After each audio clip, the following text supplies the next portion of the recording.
તો આજે રજૂ થવા જઈ રહ્યું છે વચગાળાનું બજેટ અને દેશ આખાની નજર આ બજેટ પર ટકેલી છે કારણ કે લોકસભા ચૂંટણી પહેલાનું આ બજેટ છે અને તેની વચ્ચે મહત્વપૂર્ણ અપડેટ પણ આપને આપી દઈએ। નિર્મલા સીતારમણના દ્રશ્યો પણ આપને દર્શાવી દઈએ જેમાં સંસદ ભવન પહોંચ્યા નાણાપ્રધાન નિર્મલા સીતારમણ અને ઘડીઓ ગણાઈ રહી છે કે આ બજેટ ક્યારે રજૂ કરવામાં આવે। વચગાળાના બજેટને કેબિનેટની મંજૂરી પણ મળશે અને બજેટ ઉપરાંત પણ બીજા 7 થી 8 મુદ્દાઓ એજન્ડા પર છે તેની પણ બેઠકમાં ચર્ચા થશે। સંસદ ભવન પહોંચ્યા નાણાપ્રધાન નિર્મલા સીતારમણ જેમના દ્રશ્યો પણ આપને સતત બતાવી રહ્યા છે। તેમના હાથમાં આ દસ્તાવેજ કે જેમાં બજેટની કોપી છે અને થોડી જ વારમાં બજેટની રજૂઆત કરવામાં આવશે।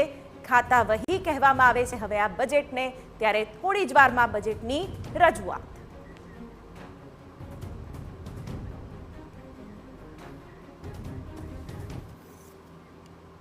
તો આપણે તમામ રીતે મધ્યમ વર્ગ ઉદ્યોગકારો તમામના રિવ્યૂ જાણી રહ્યા છે કે આ બજેટને લઈને શું અપેક્ષાઓ રાખી રહ્યા છે। હવે વાત ખેડૂતોની, ખેડૂતો પણ આ બજેટને લઈને ઉત્સાહી છે। ખાસ કરીને ભાવનગરના ખેડૂતોની માંગ છે કે બજેટમાં કૃષિ પ્રત્યે સરકાર પૂરું ધ્યાન આપે। તેની સાથે TV9ને ખાસ વાતચીત કરી અને ખેડૂતોનો મત જાણવાનો પણ પ્રયત્ન કર્યો।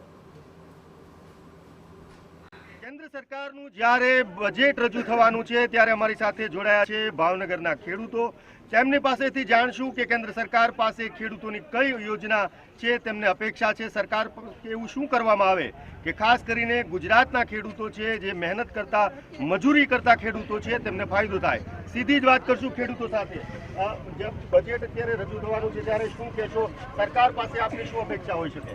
સરકારને એક જ વિનંતી છે કે 2000નો હપ્તો નથી જોતો પણ ખેડૂતોને યોગ્ય ભાવ મળે અને બજેટની અંદર એવી જોગવાઈઓ થવી જોઈએ કે ખેડૂતોને જ્યારે ભાવનગર જિલ્લો છે એક ડુંગળીનું મોટું હબ છે અને જ્યારે ખેડૂતોની આવક હેડમાં આવે છે ત્યારે જ સરકારશ્રીને પેટમાં સુખ આવે છે અને અનેક પ્રકારના ખરાબ નિર્ણયો લેતી હોય છે।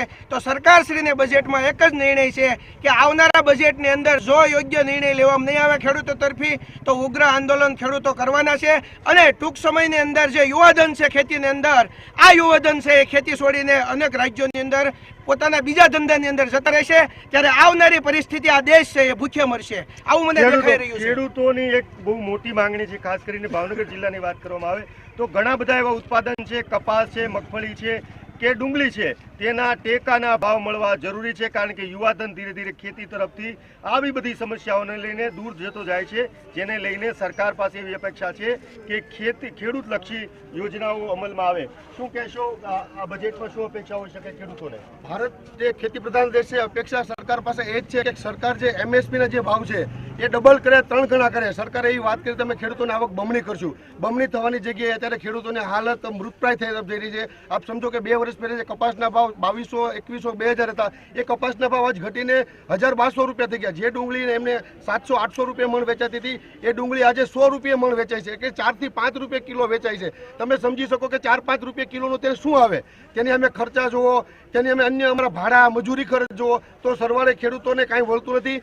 એટલે આપના માધ્યમથી સરકારશ્રીને બજેટમાં એવી વિનંતી કરીએ કે જો તમારે ખેતી બચાવવી હોય, આવનારા દિવસોમાં ખેતીને ઊભી રાખવી હોય અને યુવાનોને ખેતી તરફ લાવવા હોય તો આ બજેટમાં મેક્સિમમ વાત ખેતી તરફ થવી જોઈએ।